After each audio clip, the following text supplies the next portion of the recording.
Welcome to SIIMCast, a podcast brought to you by the Society for Imaging Informatics and Medicine. Welcome, SIIMCast listeners. The four co-hosts are here with me. That includes me, of course. I am not very good at counting, as you can already tell. We are here to do our year-end episode. This is our season finale. We don't have any specific topic for this episode. We're just going to be talking about general topics, the upcoming annual meeting, things we're looking forward to, that kind of stuff. So without further ado, my dear co-hosts, Jason, Ali, Prasanth, I'm naming you in the order that you show up on my screen. What's new? Well, first, I would like to say congrats to Ali for finishing his first round of board exams within the last week or so. And we're really excited that he's out from under all the books and can join us on episodes again. It's a big deal. So congrats, man. Good to be back. So I'm kind of curious, we're doing a lot of education with this podcast, obviously. And so how much informatics was actually on the exam? It's funny, if you hadn't asked, I would have probably mentioned it because, I can't say too much, right? But I can say that there's this 68-page document that we get from the board committee, the ABR, right? And it's called Non-Interpretive Skills, and it's got all kinds of things. But there's a whole chapter in there for informatics. And just out of curiosity, after reading this year's content, I went back to previous years. In my opinion, it's a single part of that document that is actually pretty good about changing on a year-to-year basis. They talk about DICOM and HL7 and fire is in there. And, we get into a little bit of de-identification and then, patient privacy. But then there's this whole section on, you guessed it, AI, right? And it's been changing. Now there's bias in AI. There's content, large language models, and it gets pretty granular. It gets into, tokens and embeddings and things that, I don't know if every resident has exposure to that. So it's just interesting to see how that landscape's changing. Now, what happens next year? I don't know, but hopefully programs are teaching this information to residents at least once a year, if not more. I know a lot of people that were basically on the flight to the two testing centers. That's when they were flipping through the book that you're talking about, at least familiarizing themselves before they walk into the test, basically. Because statistically, out of the 600 questions, maybe like not even a dozen probably that are going to be on that, right? Because there's, like you said, so much information to cover. So, they're going to put more time and energy towards other things, despite the importance. I get it. They're not trying to be informaticists like we are. I'm still trying to be an informaticist after, I don't know, over a decade. So, yeah, it's hard to believe we've got basically about 2 weeks or so before we all meet up in National Harbor. When does everyone land? I think, Mohannad, you're part of the IIP boot camp, right?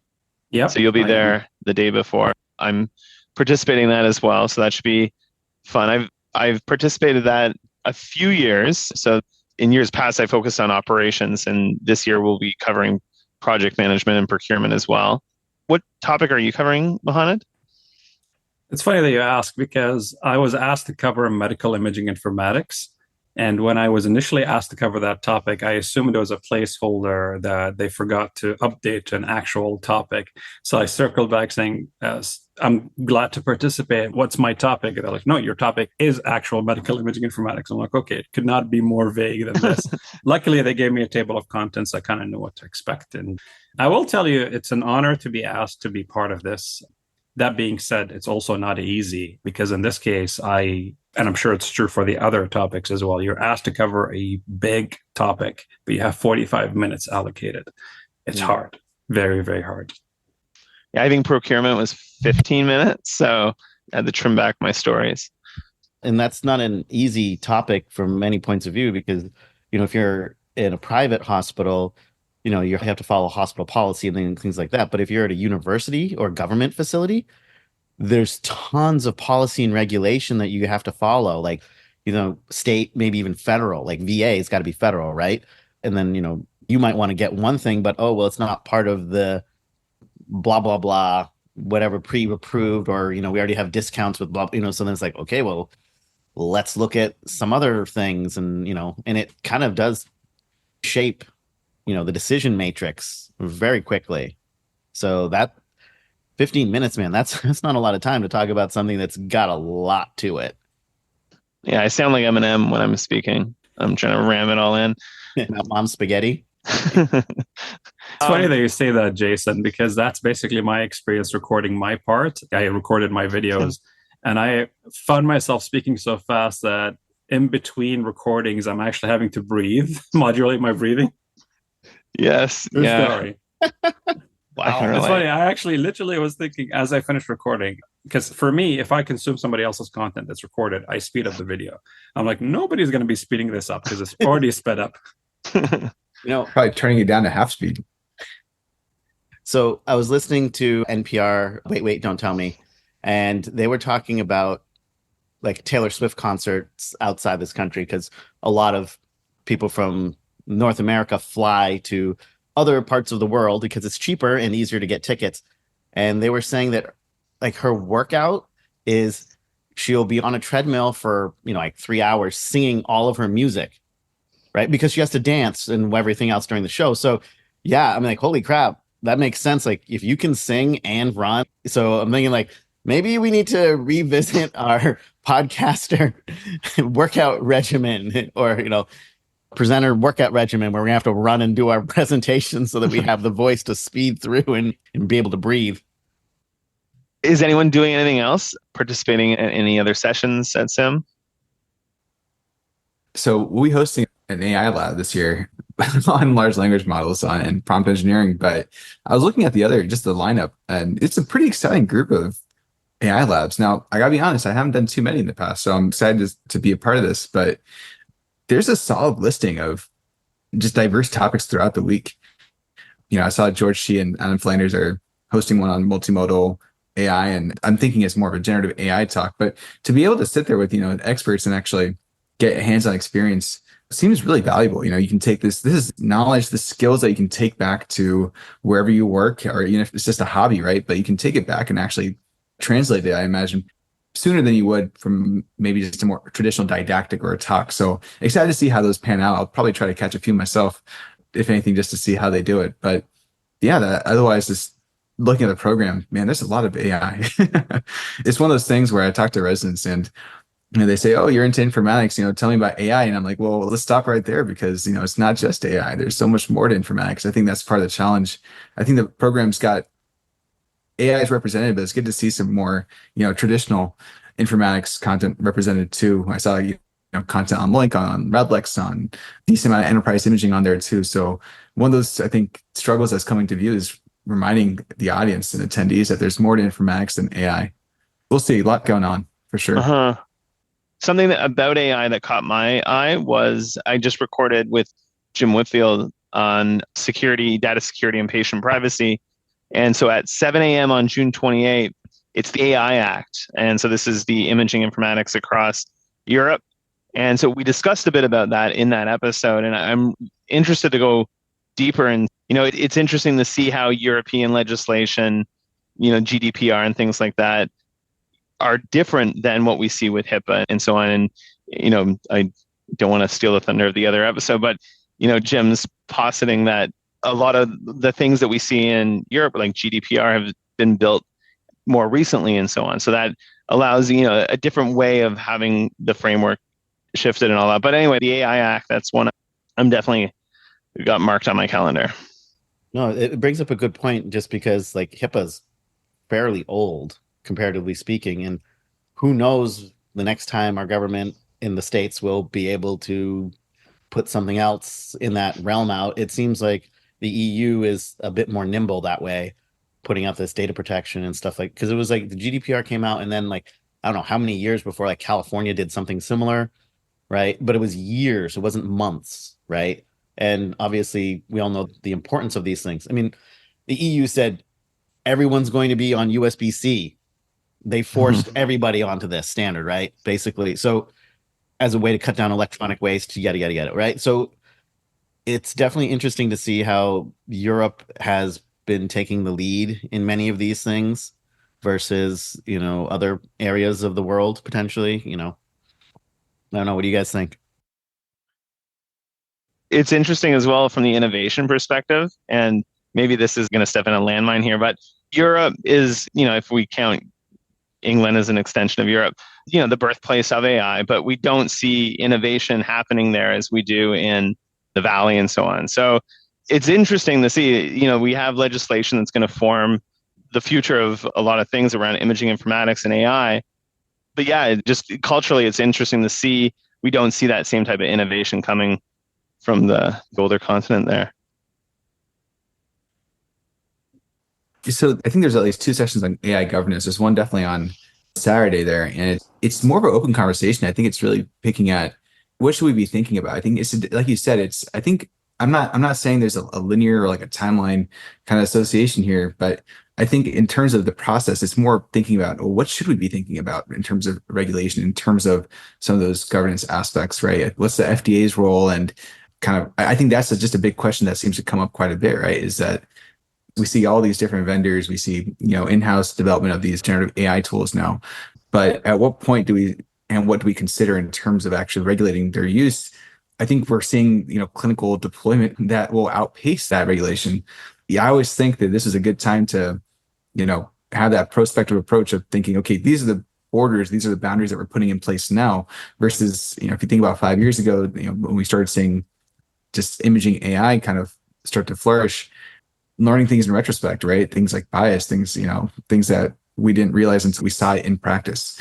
Now we know about some of these concerns like hallucinations, et cetera. But I think there's definitely a need to have some of that regulation now, if anything. So it's good to see those discussions happening where those experts come in and kind of guide those formative discussions about where our minds should be really at this meeting. I remember when the ethics white paper came out. Before that, basically, like a lot of the companies were like, we want you guys to do this soon, because if you don't do it before we get going, then it becomes, do we lose billions of dollars by changing with these ethics things that are now being in place, or do we just say keep going, right? Versus they're not making much money on it right now per se, right? So being ahead of the curve on some of these things. And obviously the laws can be changed later on if we find out like, oh, this is actually not as much of an issue as we thought, or it's causing problems, blah, blah, blah. But you're right, to do it like ex post facto, like it's just like, the cat's out of the bag and the horse is down at the bar and already drinking without us, I'm interested to see, we were discussing procurement a little bit ago. And so when people are going to buy different models or make purchases, as a matter of accuracy, maybe the degree of accuracy is like a 2% difference between choice, but the price is significant. And so what does that mean to the impact of clinical workflow and the impact of patient care and so on? These are really interesting discussions that, everything about governance and all that are really going to have to get shaped out over the next few years. So we'll see. Yeah, like medical legally, it's like, oh, well, why didn't you buy this program that has 2% better, blah, blah, blah, if you have a bad outcome and somebody sues you, right? And my other concern, I've voiced this to you guys before, is like insurance companies have formularies, right? So what happens to a small hospital, then like you've got, oh, well, our insurance only lets you use this AI if you're going to get paid more, right? Because it's on our formula. I'm using the term generically, obviously. So then, like, how are small hospitals going to buy like, 6 different programs, right? Because there's a cost associated with this. Or, is the government, regulatory, or is they're going to step in and say, okay, it doesn't matter which one they use as long as they're using one. If there's approval process with the FDA, 510K, blah, blah, blah, great. But if not, then we could see some real problems. Like, how's this all going to work? Even like larger universities or, larger hospital systems, there's only so much resource to put into this, right? You still got to run the lights. You still got to pay people to do their jobs. As much as AI has a promise for a lot of great things, we haven't gotten there yet. But if we're not ahead of the curve, like we're talking about, this could go a lot of different ways. Yeah, actually, on that note, there are 2 sessions that caught my eye on that. So, talking about this, I guess equity, right, would be a term here in terms of just distribution of resources. And I think there's a session on navigating bias and some of those concerns. But there's another one where it's a group that I guess it's called, AI in academia, essentially. And we're bringing together individuals who sounds like went through this process and may have come across, having to make those decisions in different parts of the country, at least. So it'll be interesting to hear their perspectives. I wonder how much overlap. I imagine there is a decent amount of overlap. I'm just curious to see where that overlap is, and probably a good time to learn from their experiences and mistakes not to make or ways to avoid certain challenges. But it'll be good to see those different perspectives from different parts of the country too, for what I assume are shared difficulties. So of the non-AI kind of sessions, what are you guys excited about? Pretty excited to see more than just one security session. There's even a learning lab. It's nice to see. It's a big topic, in my opinion. It should probably be getting just as much attention as AI. AI is exciting, but we have bigger problems as far as security and more immediate problems as far as security. Yep. So it's nice to see that the focus is also shifting for that. For those who don't know, SIIM has actually had a security subcommittee for a few years now, and they've been working on bringing content to the annual meeting, but it feels like this year it's bigger than ever, and I'm actually very excited to see that. I saw there was a security learning lab as well. Yeah. So, and it's a good follow-up to last year where there was that hospital, I think it was Southern Oregon actually, that they got hacked, and we're great about sharing the lessons learned. So this is a great follow-up to like, okay, well, we learned all the crap that can happen, right? So that is pretty exciting. It'll be interesting. I think that's one of the big challenges is not many people want to share. I think you would be surprised at how many people actually go through some sort of attack and it never makes a newspaper, but it's incredible. And you want to just keep those cards to your chest as close as possible. But it's nice when people share so we can all learn from each other. It kind of speaks to an overall stigma of like getting something wrong, right? Like none of us are perfect, right? We get stuff wrong all the time. It's just no system wants to have their reputation ruined. I understand why, but it's almost like we need to have morbidity and mortality kind of thing where it's closed, it's confidential so that we can learn from each other, right? Because that's the important thing, right? Like it's cheaper to learn from other people's mistakes, right? And it is nice that people are more and more willing to talk about these things. I completely agree with you on that. It will be interesting to see the role that social engineering takes on with AI. And, there's enough of our audio that's available publicly that you could easily assemble a lot of things for us to say about granting password access and so on. So not that I'm giving anyone ideas, but not unless you speak another language. Interesting. Yes. So random fun fact. When I was in the university, I did not want to be asked to share my notes from class, not because I don't like to share, but it's just because people at the time the kids were notorious. They would take them, never return them back, etc. So I'd actually go out of my way to take notes in Arabic so that even if somebody asked me like, oh, I'm sorry, they're all in Arabic, I can't help you. That's genius. That's awesome. Take that, AI, generate my voice print in Arabic. I'm sure they're working on that for sure. Well, don't get me wrong. I'm a fan of AI. I can see that as very capable, but I'll tell you, as far as translating into other languages, it still sucks. You can very easily tell when something is Google translated. And for me, as somebody who's an Arabic speaker, one of the most hilarious ways is when you're walking around and you see somebody with an Arabic tattoo, you could tell it 100% is Google translated because it means nothing in Arabic. I always joke it means soup. Like it's Big Bang Theory, right? Like, oh, that's a great tattoo. It means soup. No, it doesn't. Yes, it does. Like, oh, clearly that tattoo means soup. No, that's funny. About things we're looking forward to, I definitely have to plug the enterprise imaging. So it's the 10-year anniversary of the term enterprise imaging. The SIIM enterprise imaging community was established in 2014. So there's a bit of a celebration. There's a session on the first day at around 1:45 about enterprise imaging in 10 years, and it's a reflection.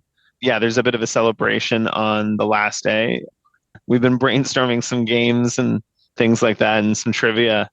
And you'll be able to see a timeline of different things that we've progressed and, succeeded at. A lot of really great white papers that have come out of that community. So yeah, I'm looking forward to connecting with the community there. Yeah, that'll be fun. trying to see when the ice cream social is. I figured Ali will know when that is because usually. Oh, that is privileged information, my friend. No. There's actually 2 ice cream socials, not 1%. Love You're it. all invited. Awesome. Tell us about the hackathon. I need to hear more about the hackathon this year. What's the inside scoop? Well, that's why I said there's 2 ice Pun cream intended. socials, because scoop intended as a pun. That's the second social. So there's an ice cream social as part of the SMIT committee gathering, and then there's one at the hackathon headquarters. The hackathon this year is shaping up to be bigger and more fun than ever before, which is nice to see. It is following the same format we used last year. So it is a hybrid format, which means that it kicks off about 6 days before the annual meeting. And it's fully virtual up until the annual meeting. At that point, when the annual meeting starts, you can remain virtual if you're not attending SIIM. But if you are attending SIIM, then we have area in the exhibit hall that's a hackathon headquarters, and we'll have some on-site activities. Some of them are going to be on the tangent of something like the SIIM welcome reception, so on and so forth, including an ice cream social. And I'm actually right now scrambling through my calendar to see when that ice cream social was. It is 12:30 on Friday, June 28th. So if you hear this in time, make sure you join us for some ice cream social. We do have some really cool projects. I don't know if I'm allowed to disclose anything at this point, but I'll just say that honestly, regardless of ice cream, if you get a chance, stop by the hackathon headquarters, talk to people about what they're working on. I think you're going to be very, very impressed. Or if you can't make it, then at least come to the project showcase, which is Saturday, I think 9:30, first thing in the morning, because I have a hunch, or should I say, spoiler alert, it's going to be very interesting this year as far as the diversity of projects. It's going to be all over the spectrum, and the depth of these projects, the level of ambition involved. All right, I'm going to take bets now. How many teams is Terry going to be fielding? It was 2 last year, right? So it has to be 4 this year. Yeah, she's usually running 2 to 4 teams, and it's great. And don't get me wrong, I'm just teasing a little bit here. I love that she's bringing out these students for this stuff, but it's like, wow, Terry, like that's a lot of people to be like wrangling, and they're college kids, so it's like wrangling cats, Not that we quote unquote adults are any better, but so how many do you think, Jason? Yeah, I'm going on 4. All right, Ali's already gone on 4. Mohannad? Well, I have some insider information. I don't know how many teams, but I can tell you how many of her students she is bringing. She is bringing a dozen. Oh my gosh. Whether they split up into 3 teams or 2 or 4, I can't tell you, but a dozen. And she was very happy that it's the highest number she's been able to bring, which is brilliant. Nice. Yeah. What a wonderful legacy, right? That, because they really are the future of informatics, right? The people that will go through their careers and hopefully latch onto what they see, not just the hackathon, but because of the hackathon, the meeting and the people they meet. I mean, long-lasting relationships. And I'm sure they will have a similar impact when they go back home from the meeting and are excited and convey that excitement to their colleagues who may not have thought about imaging informatics before. So, gosh, just what a wonderful legacy Terry's creating there.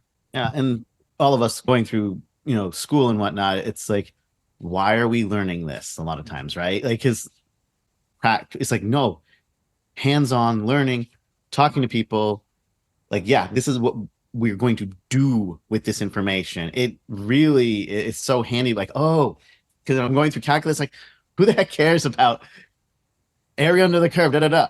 Oh, this makes sense because I need to know the field underneath this electric line. So I'm not frying cows or whatever it is, right? This starts to make sense once you start applying the because it just took forever. Like, great, now engineering, it makes sense. So and then apply it to I'm sure chemistry, everything else that all of us have done over the years. So I'm sure it's exciting for them. Like Mohannad is saying, like, yeah, they can see where it goes and how it works, and they can get excited and tell their friends about this is really cool, and this is what some of the other projects were, and this is why we took this class and that class, and this is how this plugs in. And like, yeah, hopefully they understand how amazing this opportunity is, and even if it's for a short time, but I'm sure it has a huge effect. There was that one episode we recorded not that long ago with one of her former teams, and it was an homage to Terry, that whole episode. It was pretty incredible. And so, yeah, I think the gratitude definitely is there. And yeah, like you said, Ali, what a legacy. I'm curious, Mohannad, In the virtual side of things, is there much participation internationally? Yes, that's actually the reason. So, quick history recap here is that, of course, with COVID, the hackathon quickly pivoted to go virtual. And initially, we actually had no intention of going hybrid. We just went virtual because suddenly we had all this international participation. And I kid you not when I say participation from pretty much every corner of the world. Pretty much every year we'll have at least every one of the continent represented at the hackathon.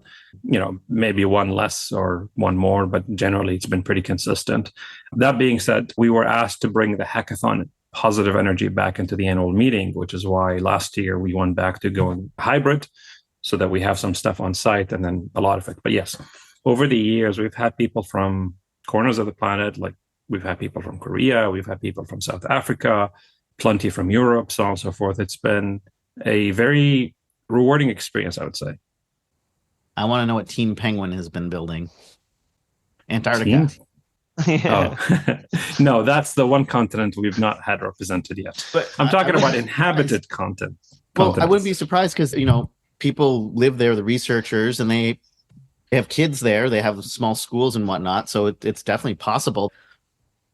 They have scanners on the ISS, on the International Space Station. So they must have it in Antarctica. I have been trying to contact people from NASA.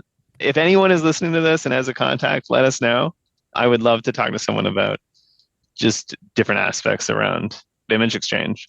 Informatics in space. Space informatics or aeronautical. Right? You may not have to go too far, Jason. Literally down the road from me is a neighbor who actually works with, not NASA directly, but they do a lot of work with NASA and speaks to astronauts.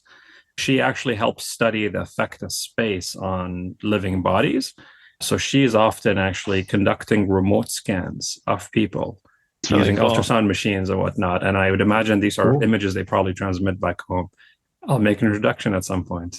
Yeah, that'd be great. That would be such an amazing episode to record. I mean, like all the stuff about standards, all this, it all applies. Like now we have to deal with international, right? Because if this woman is collaborating with somebody in Russia or something, right? Because now that's in Cyrillic, yada yada, right? How are you dealing with some of these things? I'm sure they pick a common language, and then like the actual function of our gear in space, like it has to be hardened for against radiation out there, and who knows when this scanner was sent up, right? Like it could be decades old, right? All sorts of running Windows 98. Yeah.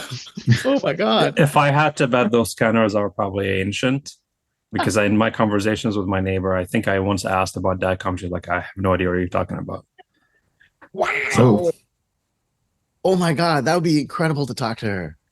All right. We got to set that up. I'll make that work. Yeah. Nice. Yeah. This is the kind of fun energy that I like. And I get it a lot from the annual meeting and obviously talking with you guys too. But the annual meeting before we started the podcast was like once a year, you hit this high and then it kind of like you're trying to do stuff and keep the energy going. And I know Sim has worked really hard to try to keep that energy going and replicate it. But, for me personally, like working with you guys on this podcast definitely like keeps that energy going because it makes you start thinking about all the different aspects and like just all these questions like run through your mind. Like, how does this work? Well, what about this? What about that?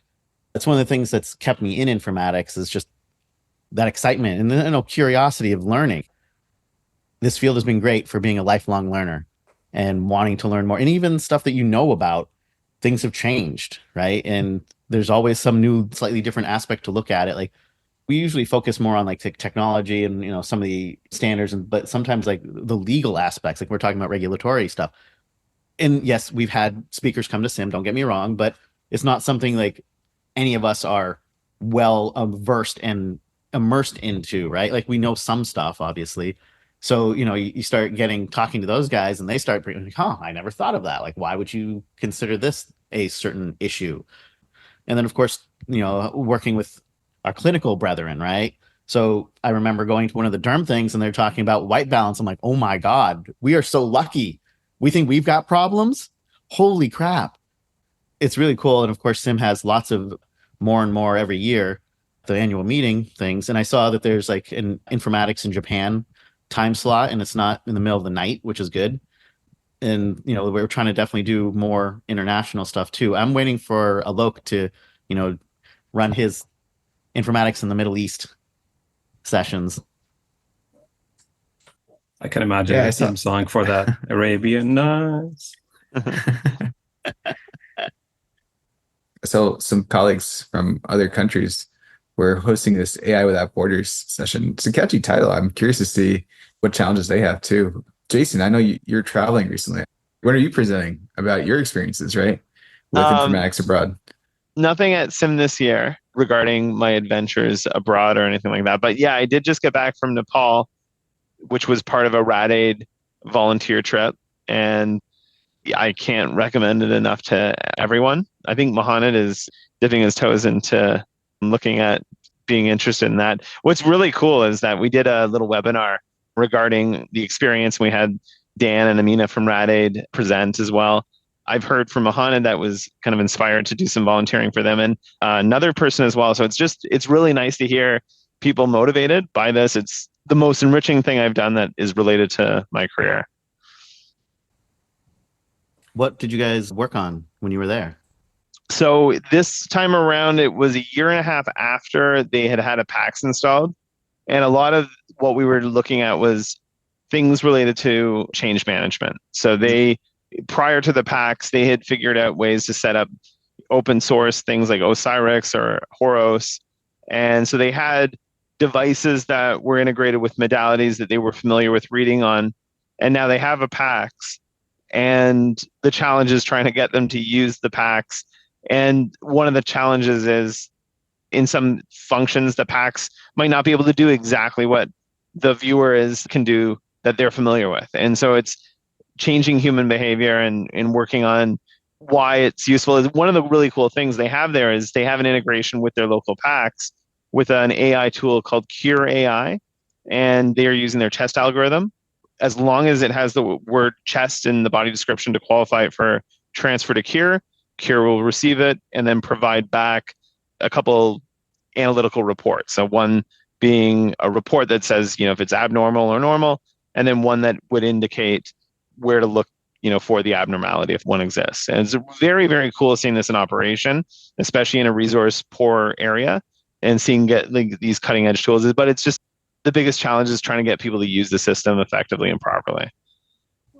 Do you think it's just inertia, or is it education or something like that? Because sometimes I know, if I haven't got enough education on something, it's hard for me to make a switch because, the learning curve. But that's why I'm curious as to, what you guys thought might be the barriers. I think sometimes it's what's that WIFM, the what's in it for me. Yep. And so I'm working well today in my current, viewer Osirix. Why do I want to bother? And so even, yes, there's an AI part to this, but we've all been there, where, I know it would be better if I learned this new thing, but I'm just used to doing this and I don't want to take the 5 minutes to learn that new thing. So I'm going to keep doing it the longer way. I've seen this with so many projects, and usually what I find works well with adoption is you have clinical champions, which they have at this hospital, and you need those clinical champions to keep advocating for what is in it for them. And then there has to be kind of this regular outreach. It's almost like a marketing campaign of awareness and education. I feel for the clinical champions. I think that can be a tough gig sometimes. That's, just having the energy and persistence and perseverance to keep on championing, whatever change or product or tool that they're advocating for. So good to hear that there are champions out there who are still sticking through it. Well, you think about the early days of PACS and the clinical champions that would have been behind this. And again, the life would have been so much easier when I know how to do it on film. I don't have to worry about signing into a computer that I've never, ever signed in, because they were late 90s, early 2000s. Yeah, there would have been a lot of arrows slung at them for kind of standing up, and then, proven right in the long run. And we see this kind of over and over again with different advancements of technology, I guess. But yeah. Yeah, you'd think over time we'd actually learn, oh, hey, this happens over and over again. We should probably just cut to the chase. But I also find it difficult to believe that people aren't ready to follow you, Ali, a young, handsome guy, so charismatic, you're Deep Smith, man. Of course, people are oh, well, if it's good enough for Ali, we should totally be doing this, right? The Follow only thing I him. can say is if it's good enough for me, they should be turning the opposite direction. No, I'm just joking. I don't know what to say. You're very kind as always, Prasanth. But speaking of Smith, I'm going to take this opportunity. I have to say something because we are revamping quite a bit. Well, not too much. We have the Ice Cream Social and we'll have a meetup. So definitely everyone here is invited. We're hoping some of our College of Sim fellows are there as well. It's looking like a good turnout. We had a good turnout last year too. So hoping for the same. But we're trying something different this year. So one of the feedback that I got over this last few years was it can be intimidating for someone new, especially if it's your first time, especially on the vendor floor. Not because the community is not kind. We all know this is one of the kindest, welcoming communities. I'll go ahead and say in medicine, at least from my experience. So it's not that, but I think it's just the imposter syndrome, the unfamiliar, maybe not being familiar with your surroundings and with the different faces in the vendor community. So we're actually starting an initiative, just kind of like a soft run this year of chaperoning. Not strictly chaperoning, but being available as a resource for trainees and whether you're a part of SMIT or not in the vendor hall, hoping to have, fingers crossed, Rick Wiggins kick off our introduction to the vendor hall for our trainees, and then we'll have a semi-structured approach to helping them navigate that hall and find their place. But we'll see how it goes. I'm sure we'll have some lessons to learn for next year, but excited to offer this as another resource for first-time attendees and our trainees there. You had Wiggins at ice cream, didn't you? There's always ice cream. There's always ice cream available. Of course he's in. Yeah. I love the guy. He's awesome. When they're done the tour with Rick, you can send them to me at the hackathon headquarters, where I can show them how to play with fire. Very nice. Pun intended. Real fire. Oh, it's not real fire. Okay, good. Yeah. Both. No, it's actually good that you guys are doing that. I remember one of my first years at RSNA, I walked around with, one of my attendings at the time, Paul Nagy, in the vendor area. And, he's made all these contacts over the years. So it was nice to walk in and talk to the engineers and this and that and just see stuff. It definitely reduced exactly what you're saying, that, I guess, apprehension or, and being more on the introvert side. I know you guys never believe me when I tell you that, but, just walking up to a booth and saying, hi, show me what you got. If you've got somebody with you that knows some of these people, it can definitely lower that barrier. So that's awesome. I'm glad you guys are doing that. And we have two vendors that are part of this group as it stands. So meet Jason and Mohannad, vendors. That's true. It is pretty We're funny. the Switzerland of vendors. We're neutral. Yes. No, and what I hear a lot from residents, at least, is I'm just a resident. I don't know what to contribute. I'm saying that's empowering. You're a resident. Even if you're new, that's a power. That's a perspective. That's a fresh perspective that you can bring to the table. If anything, I bet vendors want to hear from you because they want to see what you're seeing on the front lines. If this is something that you could translate to practice, and then oftentimes, as someone with a fresh perspective, you can point out what others may not be seeing. So that's something hopefully we can reemphasize and really reiterate this year too, is being new isn't necessarily a bad thing. It's probably a good thing, actually. But we'll see. And hopefully we can capitalize on those contacts from Mohannad and Jason. So yeah, isn't that why Intel and other companies were hiring people out of the music and other industries, because they don't walk in with preconceptions. So they'll ask those questions. They don't feel dumb about it because they're not expected to know anything about it. So they can say, well, why would you do it this way? Why wouldn't you do it this other way? And there may be good reasons. And other times it might be, we didn't think about it. exactly. Right. And So that definitely resonates with me because in my career, I've worked with a lot of engineers, and a lot of them have been in healthcare for a very long time, and they were very good and innovative. But often it was the ones who are new to the domain that had the freshest ideas. Beginner's mind. Yeah, it's the best. So I think if you look at many of the entrepreneurs that make it big, they don't actually grow up in this country. They come from another country because they've got the beginner's mind.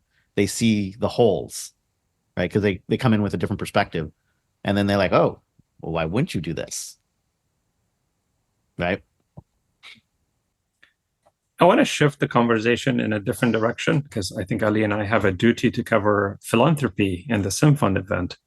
It's crazy to think, like Jason was saying, that's already been a year, because when I think about last year, I think about our initial philanthropy event. That was the inaugural philanthropy event that we had at last year's meeting. It was a success. It sounds like it was very well received, and it was a great opportunity to catch up with our community. And it's very excited that we're offering it again this year. And I think that there are some pretty hot items that will be available for bidding. So I don't know how much we can give away, but I heard there's some bobbleheads, right, that will be there for adding to collections. What else are you excited about for a silent auction? I can't name anybody, but I think that bobblehead may already be spoken for, because I think somebody had their eyes on it and they're willing to bid any amount of money to get it. So insider tip, bid on other stuff. Bid it up. You want to bid it up so that you get more money for the foundation, right? Sounds good. I have a friend who might be a little angry with you, but sure, you could try that. In all seriousness, one thing I want to say is it is an important cause to try and support SIIM. The funds they raise are going to be used to spread the SIIM message of education, fostering new people into the community. So SIIM has a page called the SIIM Fund page where they explain what kind of things they use the funds for, but they're going to be used to sponsor people to travel to the annual meeting, sponsor students, etc. So it's all for a good cause. You can also participate in more than one way. So even if you hear this after the annual meeting and you're curious, you can donate to SIIM at any given time. If you're based in the US, it's a charitable donation, so you get your tax deductions. And as far as the SIIM Fund event, there's an on-site component, which is Thursday evening, if I remember right, or is it Friday? I might be getting my days mixed up. $25 to get in. You can mingle, you can meet people. There will be a silent auction. The silent auction is also accessible online. So even if you're attending virtually or not coming to SIIM altogether, you're able to bid on these items virtually. The items are available for bids vary from, there are, for example, 1 hour tutoring sessions with authors of the imaging informatics book. There are actual physical items like the bobblehead that Ali talked to. I am actually donating 1 pound of maple syrup candy that will be up for auction. So, hey, if you have a sweet tooth, something to look forward to. Nice. And so it's June 28th at 6:30 p.m. And as Mohannad said, I think that there are many, many ways to contribute and would really love to see as many people as you can at this event. I think about the videos that individuals volunteered for to talk about how SIIM has helped them and kind of how the support from the SIIM Fund has really opened these doors. And it's just great to think about the opportunities that we can offer because of the generosity from our SIIM members from the committee. So really excited for the event. It's always going to be a good time. I hear our host is another exciting component. So looking forward. I don't want to give away too much, so I won't say who it is, but it should be a fun time regardless. So I wonder if people would be interested in, like, if SIIMCast was to say, hey, we'll put something in and like be a co-host, guest co-host, right? If people would be interested That's in a great idea. Or like a featured topic or, whatever. Because like Journal of ACR will have guest editors for like specific topics, right? So that might be, I don't know if people would be interested or not. We'd have to ask around, but we might as well throw our hat in the ring too and help out if we can. And see, that's what I'm talking about, this kind of spirit of giving. And I mean, so many individuals, Prasanth, just like you just mentioned, have offered time, right? So I think we definitely should offer this as an opportunity. And, I think about last year when, I won't take any names, but I'm still humbled by an observation. Someone bid for a very special event involving our College of SIIM fellows and their time, and they donated it to a trainee. And that is just so special, right? That they were willing to go out of their way to create an opportunity for someone who may not be able to afford that on their own. But I think that's part of that spirit of giving. And so being able to dedicate our time, oh my gosh, absolutely. Let's do it. I'm sure a lot of people would want to have some time with our future AI standards czar, Jason Nagels. Vote for Jason. Vote many and vote often. Yes. I always got to throw that in. Yeah, we'll get the swing votes in there. And We'll write you in. Yeah. So This has been good. Anything else to cover? I think we've covered a fair amount. I guess, what are some of your guys' favorite episodes, or like the episodes that really come to mind over this last season as we, wrapping this one up and moving into the next one? I can't believe another season's done. It's funny because I was looking at the episodes. We should probably acknowledge we didn't have the same cadence of release schedule as we have had in years past. We definitely had a trend of the Between Two Fellows and the PERT miniseries. We seem to have really liked the one with Tessa Cook and Elizabeth Krupinski because we posted it twice by accident. But yeah, no, I think it's been really good. This was Mohannad's idea, was my informatics journey, and those have been really, really good. I'll second that. I'm a big fan of my informatics journey. I think it's inspiring, it's powerful, and it's just great to hear the stories from these individuals that we look up to. So, yeah, absolutely. I think I got the inspiration from Rick Wiggins, so I can't really take credit here. It was his keynote closing session a few years ago at SIIM. Like, hey, I really loved hearing his stories. I would, love to hear the stories of all these other people. And that's how I got the inspiration. So definitely, glad that people are like it. Definitely something here to stay. And we'll be interviewing a lot of other superstars in the informatics world. Anything else, gentlemen, before we wrap up? Yeah, safe travels. Yeah. Thank you all for listening to us. And thank you to SIIM, as always, for sponsoring us. And yeah, looking forward to seeing everybody and having a great meeting again. Does anybody know if Alok is flying in? I was chatting with him on WhatsApp a couple of months ago, and I said, see you at SIIM. He didn't say no. So Okay. let's fingers crossed. I don't know if Arjun is going to make it or not. We'll see. It'll be good no matter what. We'll keep on keeping on. What else do we do? More episodes, more better. Well, thanks again, gentlemen. It's been awesome, and we'll keep recording awesome stuff. Congratulations again, Ali. Thank you. And see you all there to celebrate. Yeah. Yep. And congratulations, Jason, on starting entrepreneurship and the education stuff that you've been working on. Thank you. Yeah.